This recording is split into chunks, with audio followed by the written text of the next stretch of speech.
सोमवार व्रत कथा। एक समय की बात है, किसी नगर में एक साहूकार रहता था। उसके घर में धन की कोई कमी नहीं थी, लेकिन उसकी कोई संतान नहीं थी। इस कारण वह बहुत दुखी था। पुत्र प्राप्ति के लिए वह प्रत्येक सोमवार व्रत रखता था और पूरी श्रद्धा के साथ शिव मंदिर जाकर भगवान शिव और माता पार्वती की पूजा करता था। उसकी भक्ति देखकर एक दिन माँ पार्वती प्रसन्न हो गई और भगवान शिव से उस साहूकार की मनोकामना पूर्ण करने का आग्रह किया।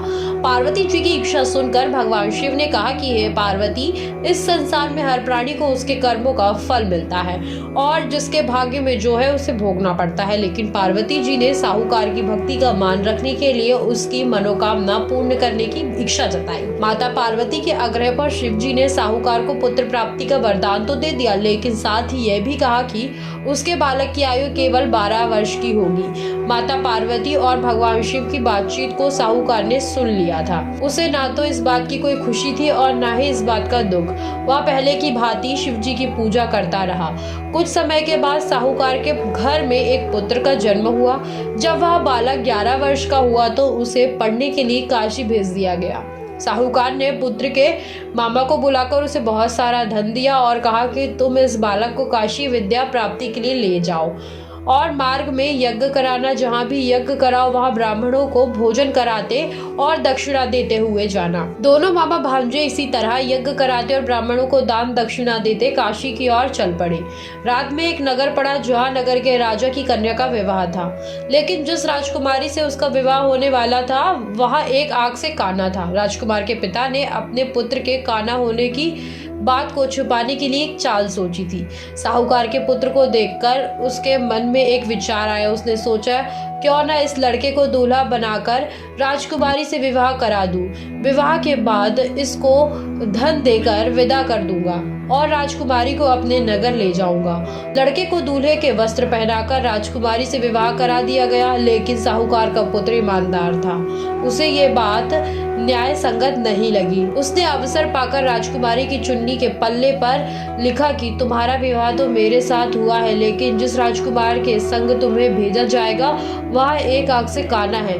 मैं तो काशी पढ़ने जा रहा हूँ। जब राजकुमारी ने चुन्नी पर लिखी बातें पढ़ी तो उसने अपने माता पिता को ये बात बताई। राजकुमार ने अपनी पुत्री को विदा नहीं किया, जिससे बारात वापस चली गई। दूसरी ओर साहूकार का लड़का और उसका मामा काशी पहुंचे और वहां जाकर उन्होंने यज्ञ किया। जिस दिन लड़के की आयु 12 साल की हुई उसी दिन यज्ञ रखा गया। लड़के ने अपने मामा से कहा कि मेरी तबीयत ठीक नहीं लग रही है। मामा ने कहा कि तुम अंदर जाकर सो जाओ। शिवजी के वरदान अनुसार कुछ ही देर में उस बालक के प्राण निकल गए। मृत भांजे को देख उसके मामा ने विलाप शुरू किया। संयोगवश उसी समय शिवजी और माता पार्वती उधर से जा रहे थे। पार्वती जी ने भगवान से कहा, स्वामी, मुझे इसके रोने का स्वर सहन नहीं हो रहा है। आप इस व्यक्ति के कष्ट को अवश्य दूर करें। जब शिवजी मृत बालक के समीप गए तो वह बोले कि यह उसी साहूकार का पुत्र है जिसे मैंने 12 वर्ष की आयु का वरदान दिया। अब इसकी आयु पूरी हो चुकी है, लेकिन मृत भाव से विभोर माता पार्वती ने कहा कि हे महादेव, आप इस बालक को और आयु देने की कृपा करें, अन्यथा इसके वियोग में इसके माता पिता भी तड़प तड़प कर मर जाएंगे। माता पार्वती के आग्रह पर भगवान शिव ने उस लड़के को जीवित होने का वरदान दिया। शिव जी की कृपा से वह लड़का जीवित हो गया। शिक्षा समाप्त करके लड़का मामा के साथ अपने नगर की ओर चल दिया।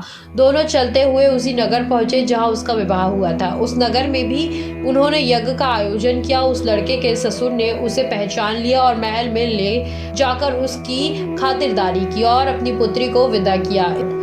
इधर साहूकार और उसकी पत्नी भूखे प्यासे रहकर बेटे की प्रतीक्षा कर रहे थे। उन्होंने प्राण कर रखा था कि यदि उन्हें अपने बेटे की मृत्यु का समाचार मिला तो वह भी प्राण त्याग देंगे, परंतु अपने बेटे के जीवित होने का समाचार पाकर वह बेहद प्रसन्न हुए। उसी रात भगवान शिव ने व्यापारी के स्वप्न में आकर कहा, हे सृष्टि, मैंने तेरे सोमवार के व्रत करने और व्रत कथा सुनने से प्रसन्न होकर तेरे पुत्र को लंबी आयु प्रदान की है। इसी प्रकार जो कोई सोमवार व्रत करता है या कथा सुनता है या पढ़ता है, उसके सभी दुख दूर होते हैं और समस्त मनोकामनाएं पूर्ण होती हैं। बोलो शिव जी की जय। बोलो भोलेनाथ भगवान की जय।